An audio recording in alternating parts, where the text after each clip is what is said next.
Wow, I love luxury. Life is good. Luxury or nothing.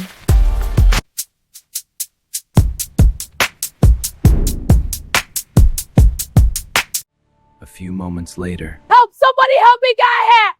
He used me. I'm going to see what the luxury lifestyle has done to me. They called her the monarch of the unboxing. Crystal didn't chase trends. Trends lined up to be seen with her. A new release pulsed through the city like a siren, and by nightfall, it would be on her glass table under a velvet-gloved hand. She never hurried. Her signature move was a soft inhale and a pause at the box lid's edge, like a priestess approaching a sacred relic. Then the peel of tape, the hush of tissue paper, a cascade of branded ribbon into her lap. Millions watched. Millions learned. Millions copied without ever quite catching up. Crystal's life arranged itself around the next reveal. Her closet wasn't a room. It was a gallery. Spotlights, rotating displays, a climate system that murmured like distant surf. Each shelf had a story and each story had a sponsor. Saturdays were trunk shows. Sundays were reels. Mondays were fittings, Tuesdays interviews, Wednesdays bespoke, Thursdays dinners that were actually content. Even her mirrors were ring-lit.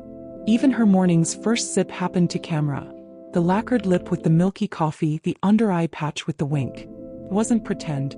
It was devotion. Followers flooded the feed with a language of awe. Icon. Mother. Drop links. She ate. From the outside, Crystal's world gleamed with a frictionless perfection, the kind that made you believe perfection was the point and the prize, that polish could smooth everything else. From the inside, Crystal could feel the edges. When the cameras went off, the room kept breathing. The ribbons kept coiling back into their shapes. The silence after applause wasn't empty exactly, but it was thinner than it looked on screen. She learned to schedule around that thinness. A breakfast with a jeweler, a preview at a private atelier.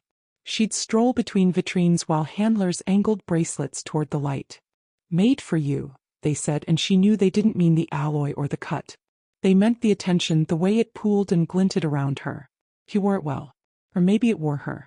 The numbers kept rising. The offers got stranger.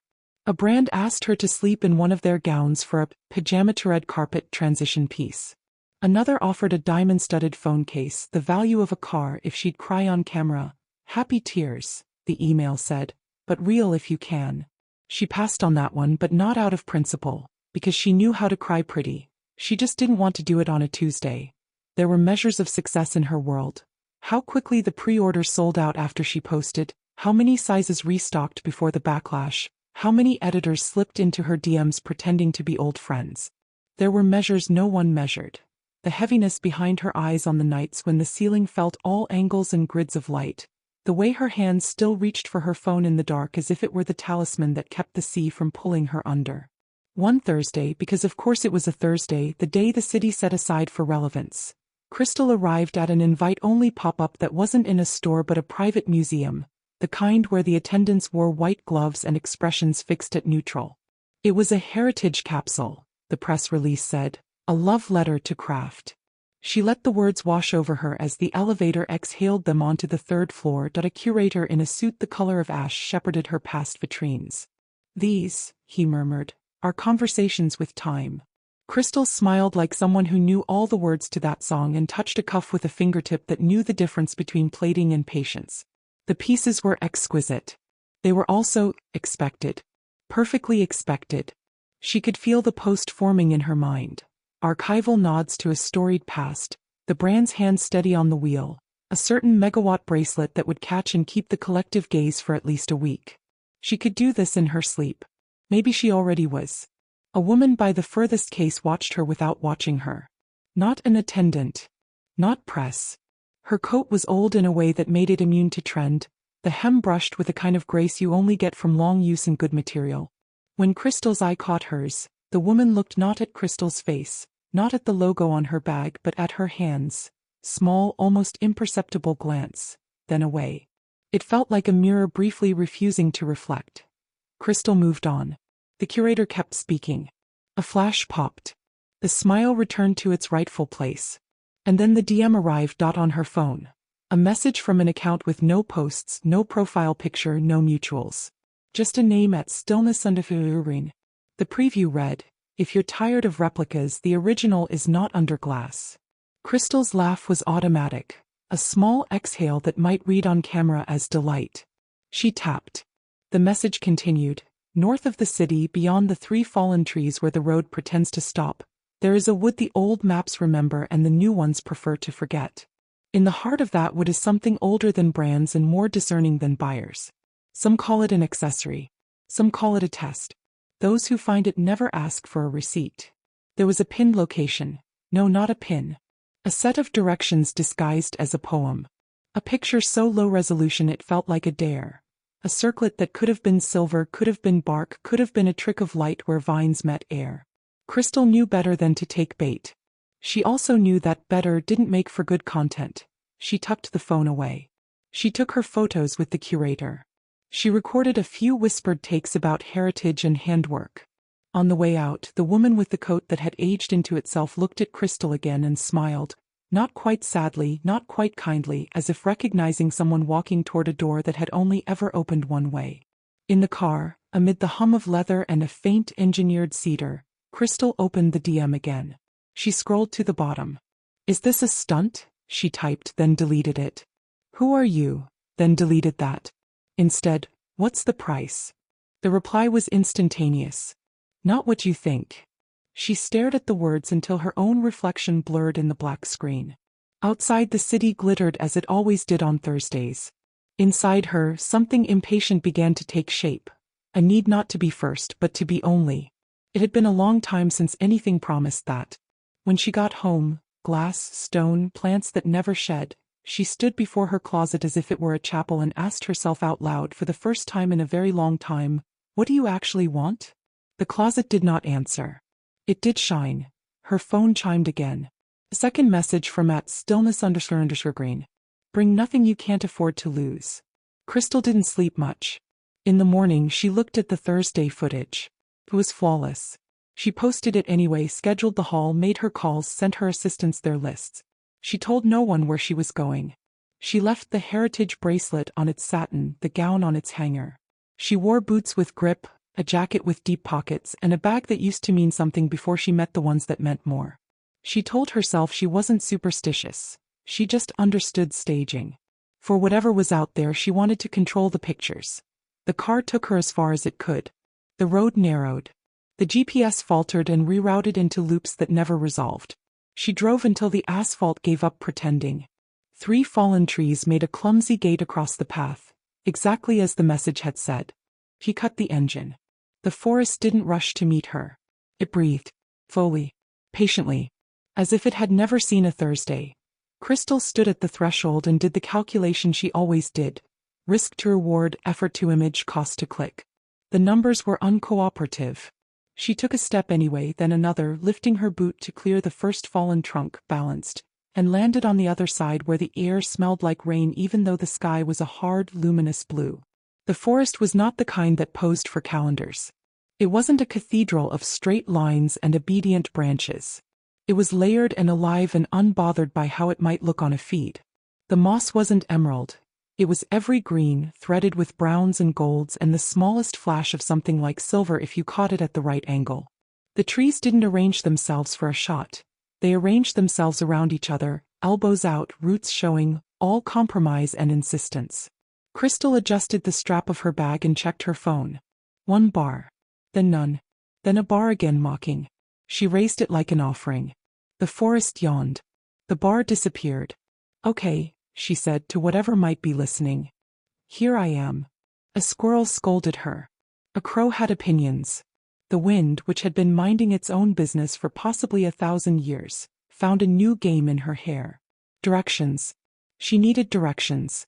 She checked the DM again, but of course there was no signal. She should have screenshotted. She should have printed it. She should have not done this. She took a breath and closed her eyes, then another, then opened them and paid attention to the oldest map there is. What feels right underfoot? The path that wasn't a path yet had been walked so often it forgot how to be wild. She followed that. The first hour, if time could be called an hour where shadows made their own rules, went to logistics. The boots were a good choice. The jacket, too warm to start, quickly became necessary as the trees leaned in and made their own weather. Her bag snagged twice. She unhooked it with a patience she rarely extended to anything that did not applaud her. The light through the leaves patterned her arms with 1,000 soft bracelets that moved when she moved. She walked. She listened. At first she listened the way city people do when they visit silence, waiting to conquer it. Eventually she tried something else. She let the forest be louder than her thoughts. It resisted. Her thoughts had years of practice.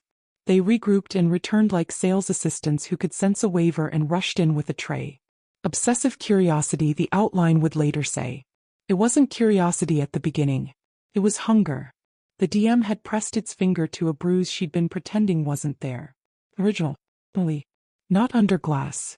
There was a piece out here no one else had, that no one could tag or borrow for an event and send back. There was something that could make her more herself than any of the selves she'd already perfected. She moved toward the center of that idea the way a needle finds north. When the path split, because of course it split and more than once, she chose without logic, a little to the left, a little downhill, once toward a line of light that turned out to be a patch of ghost white mushrooms glowing under their own secrets. At the second split, there was a sign. Not the metal kind with arrows and distances. A hanging ribbon. Old silk. Weather-stained. The color might once have been red. Crystal reached up and touched it. It didn't crumble. It moved a fraction in the air, left a small invitation. Someone's done this before, she said. It was unclear whether that comforted or alarmed her. That meant there was a way in, a way through. It also meant there might be a way out she didn't know yet. She followed the ribbon's direction. Later she would try to remember how many she saw. 1 at the second split, 2 at the third, then a branch where someone had knotted a string of small pale shells that should have belonged to an ocean. They clicked softly when the breeze found them. She pocketed the question of how they got there and let them pull her deeper. Hours, or the idea of them, stretched. The forest shifted registers. Birdsong thinned and then returned in a different key. The light mapped her face with leaves she would have called designer if she had to say it out loud. She did not have to say anything out loud. The absence of an audience, no live comments, no hearts bursting like fireworks on the side of a screen, did not feel like loss yet. It felt like absence, which is not the same thing. Her mind, cut off from its usual diet, nibbled at superstition. She thought of the woman at the museum with the coat that had earned its softness. She thought of the DM's last line, "Bring nothing you can't afford to lose," and went through her inventory. Her phone, she snorted. Her bag, she winced. Her name, she pretended not to hear the question. At a place where the trees made an arch as if briefly remembering how to be polite, Crystal stopped. The air had changed. She tasted metal in it like the closest cropped memory of blood. The hair on her arms lifted. There, set into a rise in the earth with a deliberation she could feel in her teeth, stood a door. Not a house. Not a hut. Just a door where no door had any right to be. Old wood iron strapwork, a handle worn by hands that did not have phones. There was no frame, no hinge she could see. It didn't look flimsy. It didn't look immovable. It looked like a suggestion made by someone who was used to being obeyed. Crystal stood before it and waited for the scene to tell her what it wanted. In the city, doors came with codes and buzzers, keycards and concierges. Here there was a ring embedded in the wood. She lifted it. It was colder than she expected. She knocked. Nothing obvious happened. The forest went on breathing.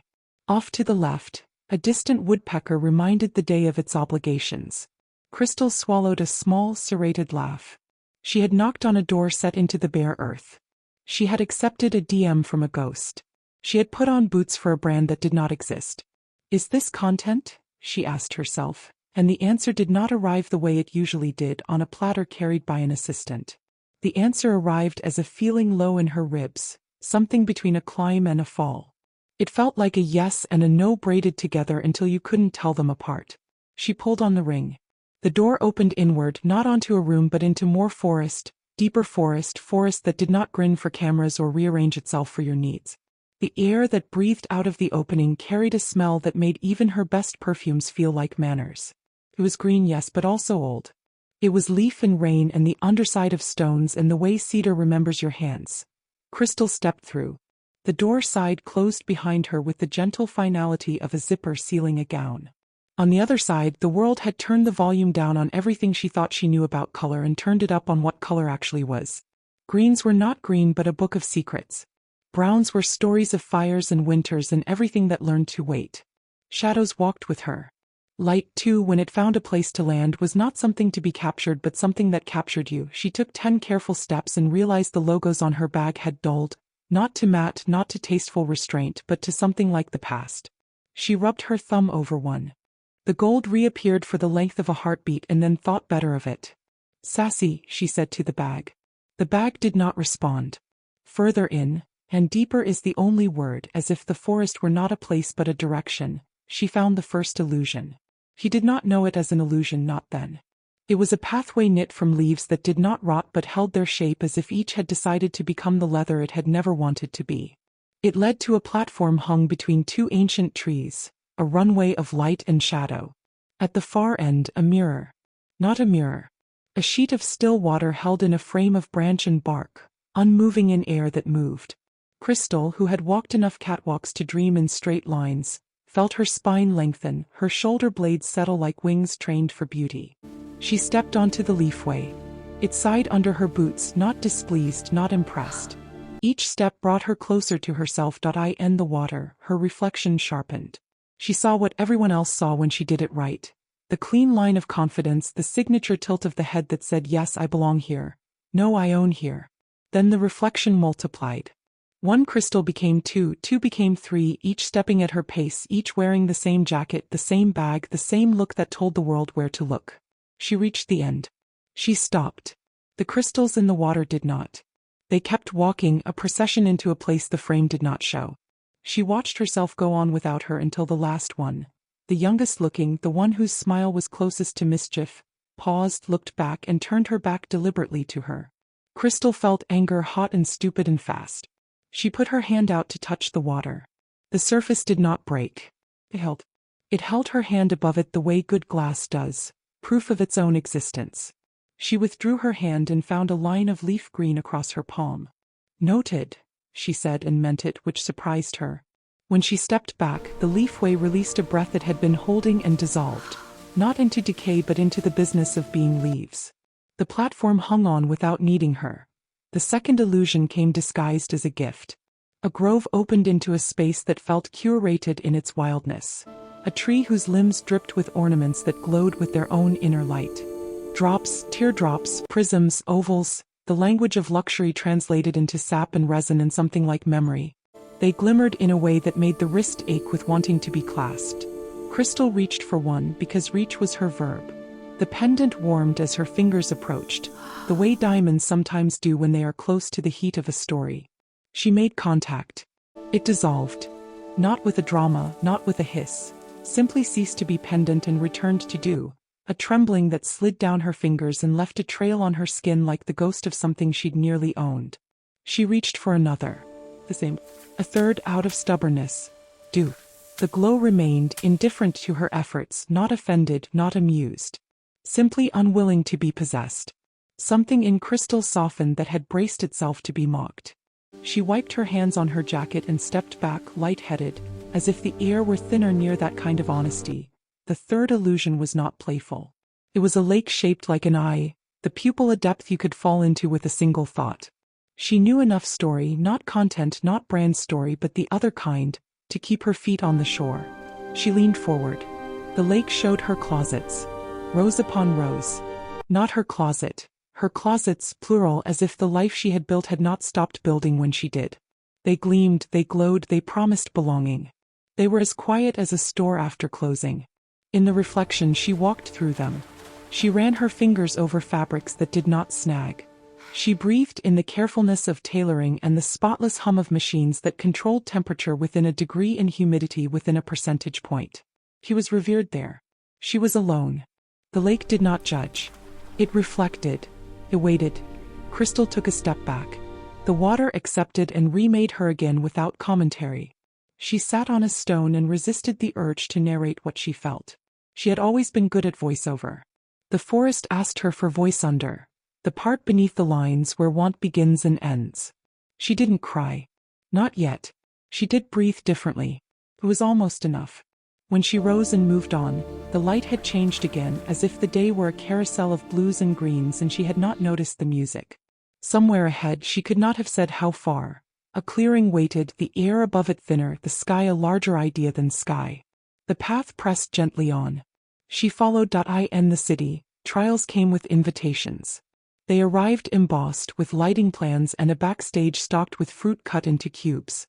Out here the tests did not announce themselves. They arranged themselves around your steps and waited for you to reveal what you were built from. Crystal entered the clearing as a swimmer enters water. One element folding around another, not captive but changed. The trees pulled back just enough to make space. The light gathered itself into something like a thought. At the center of the clearing, on a rise no taller than a heel, lay what could only be the thing she had been promised not to be promised. The accessory that was not an accessory, the original that refused glass. It did not gleam. It did not beg. It existed with the composure of a mountain remembering it was once fire. It was a circlet, yes. Slender as a line of breath on a cold morning, woven from a material that made the brain argue with itself. Bark said one part. Silver said another. Light said a third, unafraid of being wrong. It pulsed, not visibly, not theatrically, but in a way her body recognized before her eyes did. A syncopation low and gentle, a heartbeat not her own. Crystal took one step, then another, until the thing was as close as a last thought before sleep. She reached. The air between her hand and the circlet thickened as if turned to honey. She felt it in her wrist, in the tiny bones of her fingers, the forest's patient seriousness. She had passed amusements. She had reached the work. A figure separated from the shade under the trees with the silence of a dress falling into place. Not an animal. Not a person in any way that would sign a release. A spirit, she would later call them, because that is the word story keeps for the part of the world that refuses to be inventory. They were tall without height, old without age, beautiful without feature. When they moved, the leaves remarked on it. When they spoke, the air chose a register and held it. Adornment is not value, the spirit said, and the words landed not in Crystal's ears but in the space behind her sternum where she kept promises to herself. Choose. Crystal laughed then, a small, defenseless sound. Choose what? She asked, surprised to hear her voice sound like a person's, not a brand's. Between them, the circlet breathed. Between hunger and the thing that feeds it, the spirit said. Between wanting and worth. Between the mirror and the face. I know my worth, Crystal said too quickly. On camera, quickness read as wit. Off camera, it read as fear. Do you? The spirit asked, not unkindly. Show us. From the edge of the clearing, other figures stepped forward, their bodies the suggestion of bodies, their presence the difference between a room and a space. 3. Then 5. Then so many that Crystal stopped counting and started feeling counted. Not judged, attended. The trials began because they had already begun. The illusions at the leafway, the ornaments that unmade themselves, the lake with its empty rooms, all prelude. This was the part where you say yes or you say no and neither is safe. The first trial came in the shape of a box. Of course it did. It arrived in her hands without moving there, as if the story had the courtesy to speak in her language before asking for another. It was wrapped in nothing, but it felt wrapped. It was weight without object. Open it, the spirit said. Crystal held it the way she had held 1,000 boxes, with reverence and calculation, with a camera in her mind even if the forest refused to provide one. She mimed lifting a lid. Her hands met air and resistance. Something yielded. The box opened. Inside, everything. Not product. Not brand. The feeling. The rush. The blackout of thought when the reveal happens and the world gasps and for a sliver of a second you are the axis the day spins on. It filled her mouth like sugar. It hit her nerves like champagne. Her hands shook. She hadn't known she had missed it until it returned, pure and uncut. She reached in to take it. Her fingers closed on nothing, and yet they closed on something that slipped, giggling, through them. She tried again, the way you try a doorknob that must yield to you because you cannot imagine it doing otherwise. The feeling did what feelings do when you chase them. It retreated a step and waited to be invited back on its own terms. Crystal closed the box. He held it, warm as a living thing. She didn't hand it back. She didn't throw it away. She did the hardest thing she had ever done with a box. She set it down and stepped away. A murmur moved through the spirits, which might have been approval or might have been the leaves discussing their day. The box continued to exist. It did not pine. The second trial dressed itself in a mirror, because mirrors understand relevance, and relevance is a god in the city. This mirror did not flatter by smoothing. It clarified by layering. When she looked into it, she saw not her face but the faces she had constructed. The woman who could charm a table of executives into thinking they had come up with her ideas. The girl who learned how to be wanted by learning how to be looked at. The child who first saw her reflection glow not in a screen but in an ant's praise and filed that heat away under how to be safe. The mirror did not accuse. It aligned. Crystal watched herself try on self after self as if for fittings. She noted how well they fit. She noted where they chafed. She noted the places her skin wanted air. Which are you? The spirit asked. All of them, Crystal said automatically. The forest waited. Some of them, she amended. Sometimes. And when the room is empty? The spirit asked. Crystal looked past the mirror then into the part of the clearing where the light was less sure of itself. She said, I don't know, and the admission felt like a stone placed in the right place on a cairn. The mirror released a breath, a fine fog, cool and ordinary, and the images thinned until only one remained. Not her at her most photogenic. Not her at her most lucrative. Her mouth uncertain, eyes steady, skin unlit except by the business of being alive. She did not look unhappy. She did not look like a campaign. She looked like a person who had been promised a story and had found herself in the middle of it without a stylist. The third trial carried teeth. Came in the form of an offer. A voice she knew, an editor, a friend, a rival, it didn't matter, spoke in her ear. We can make this an exclusive. The forest, the accessory, the definitive take. Front page. A spread. A deal. You'll control the narrative. You'll control the image. You'll control the world. Crystal's hand reached for a phone that wasn't in her pocket in any of the ways that counted. The part of her trained to survive by making everything content roared up, talented, tireless, ready to spin straw into clout. Bring nothing you can't afford to lose, the DM had said. She looked down at her hands. They were empty.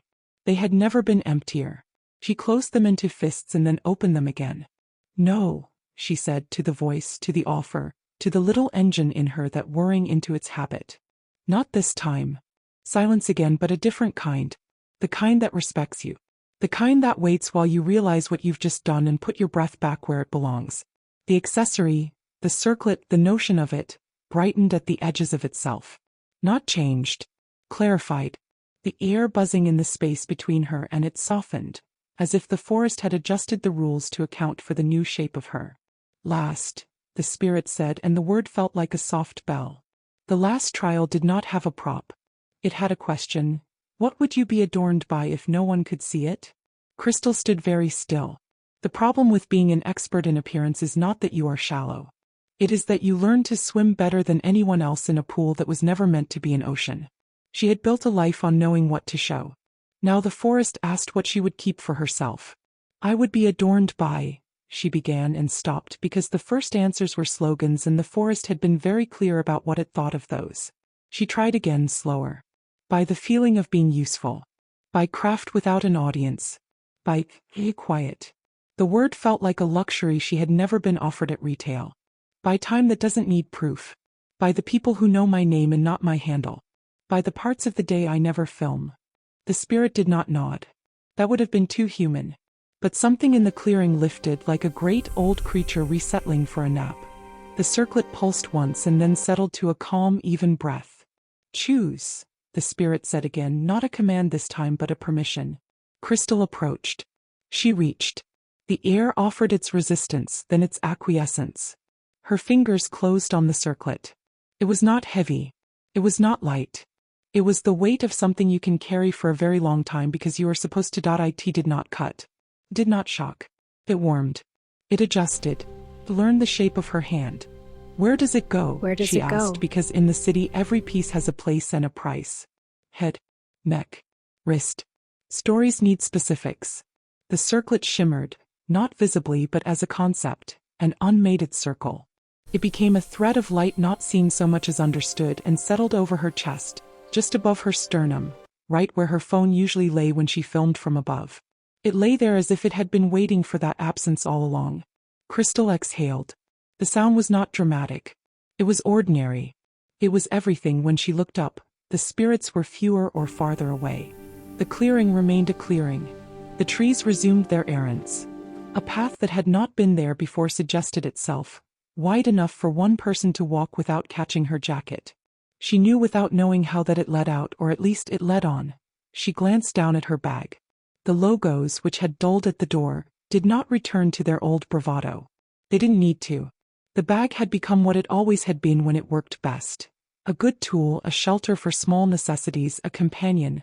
Crystal touched the place where the thread lay. It did not glow for her eyes. Everything you have desired is here, yet not as you expected, they said. The world has given you many faces, many images. What will you carry forward, now that the forest has asked nothing of you but attention? Crystal exhaled slowly, the circlet's pulse a quiet heartbeat at her chest. She felt her pulse align, a rhythm unbroken, unobserved. For the first time she understood the weight of choice, the difference between ownership and understanding, between display and truth. She looked around the clearing at the leaves, the light, the faint mist, the echoes of every step she had taken. I choose myself, she said, and it was a statement, a surrender, a victory all at once. The circlet shimmered, then lifted from the air, dissolving into a thread of light that settled upon her chest. It was no longer a prize. It was a pulse, a reminder, a companion. Crystal stood. The spirits receded. The forest exhaled. And she walked on, carrying the quiet revelation that luxury without depth is hollow, and that the true adornment lies in the courage to see oneself clearly. The city awaited her, unchanged yet charged with the weight of expectation. Skyscrapers loomed like silent sentinels, their glass facades reflecting a world obsessed with appearances. Crystal's steps were hesitant at first, the rhythm of pavement alien to the cadence of moss and wind. She carried with her the pulse of the forest, subtle but insistent, a counterpoint to the neon glare. She walked past familiar streets, the hum of traffic, the chatter of strangers, the omnipresent glow of screens, a symphony of distraction and artifice. The circlet's memory pulsed faintly against her chest, and she could feel its quiet insistence. Do not forget what you have learned. Crystal's phone vibrated, a jarring reminder of the world she had paused. Notifications, messages, invitations, all clamoring for attention, for display, for validation. She ignored them, each ignored ping a small rebellion. Yet even as she walked, the city's rhythm seeped into her, a seductive cadence promising achievement, recognition, the illusion of completion. In the mirror of a shop window, Crystal saw herself. Not the polished image she curated online, nor the carefully staged version she performed, but the self illuminated by the forest. A being grounded in attention, perception, and unspoken truths. She hesitated. The world expected a performance. She felt the pull of authenticity. And yet, the tension remained. The city demanded trophies, likes, affirmation. How could she navigate this duality, this fragile balance between revelation and desire? The question pressed against her, heavy as the first snow on a silent forest branch. Crystal wandered into a boutique, drawn by the magnetism of luxury she had once chased without pause.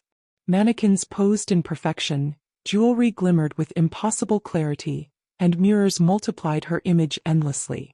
Here the old craving rose unbidden, the desire to collect, to display, to perform. But the forest's lessons pressed against her consciousness like a shadow at dusk. She touched a necklace, expecting its cool brilliance to thrill her. Instead, she felt the weight of memory, the pulse of the circlet reminding her. Nothing external could complete what had been revealed within. The city whispered in return, seductive and insistent. You could show the world, it seemed to murmur, your conquest, your elegance, your power. The urge to broadcast, to capture, to frame for others' eyes, a familiar compulsion, was nearly irresistible. Crystal stepped back. The mirrors multiplied her image, each reflection a temptation. She saw herself as she had been, as she might be again if she succumbed. She saw the applause, the envy, the recognition, but also the hollowness, the quiet erosion of self beneath the veneer of performance. She turned away. Luxury in this sense was hollow. It was an echo of the self, a reflection that demanded more attention than it gave. True adornment, she realized, was imperceptible to the world. It was the pulse of insight, the resonance of perception, the quiet courage to live without spectacle. That night, Crystal found herself atop a rooftop. The city sprawled beneath her in a lattice of light and shadow. Here, distance lent clarity. The pulse of the forest persisted in her chest, a metronome of insight against the city's relentless display. She pondered the duality of existence, the allure of spectacle and the depth of perception, desire and understanding, surface and essence. Every post, every story, every carefully curated moment was a layer, and beneath them lay the self she had glimpsed in the forest, intact, unpolished and luminous.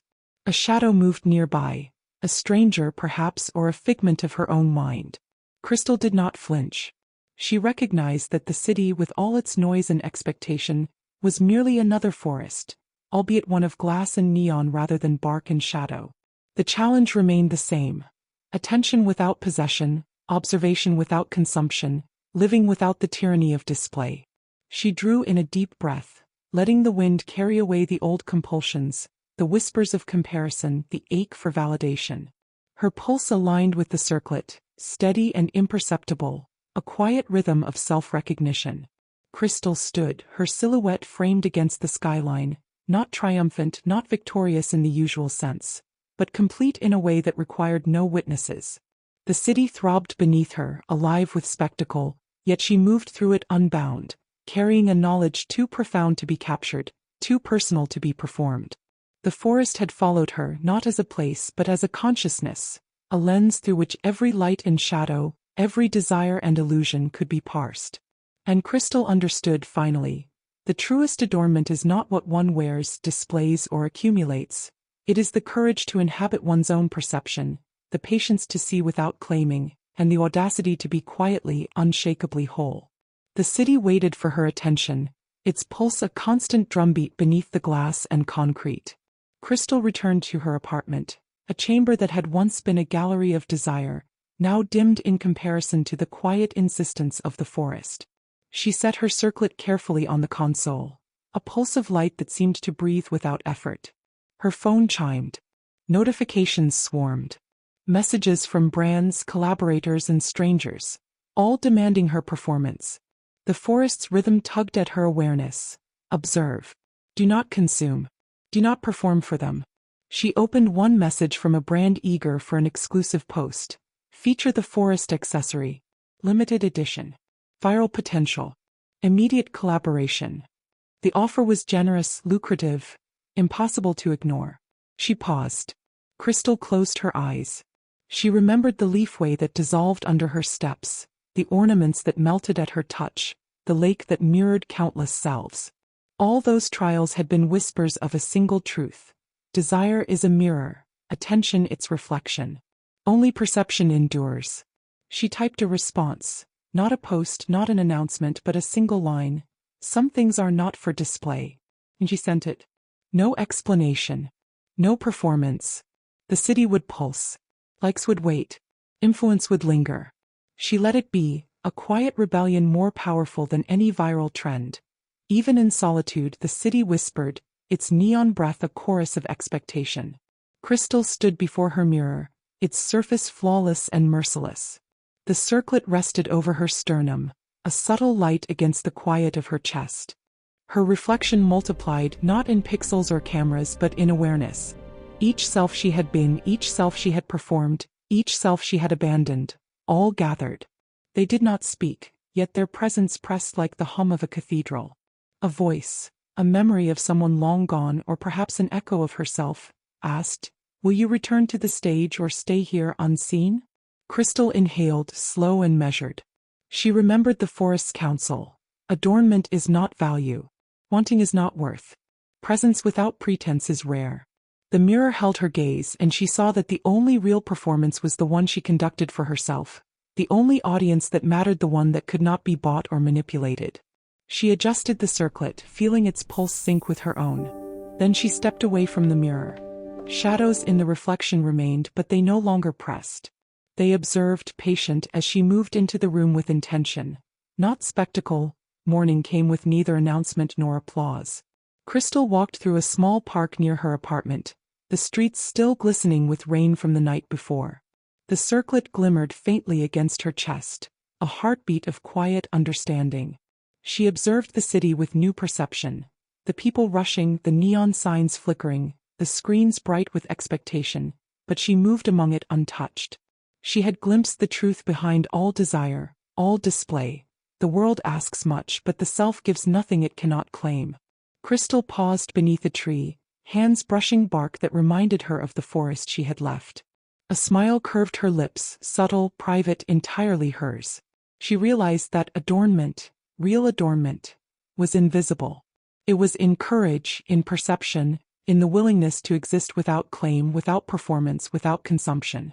The circlet pulsed once, then faded to a gentle warmth, a sign not of magic but of understanding. Crystal exhaled, her chest rising and falling with the rhythm she had earned. She had faced vanity, desire, temptation, and survived. Not unscarred, not untouched, but whole. The city, for all its noise, did not intrude. The forest, for all its distance, had not abandoned her. She walked forward, a presence unseen yet undeniable, carrying the quiet revelation that the greatest luxury is the self. And so she went, not to be seen, not to be known, but to simply be. That, she understood, was the final trial. That, she realized, was the only true crown worth wearing.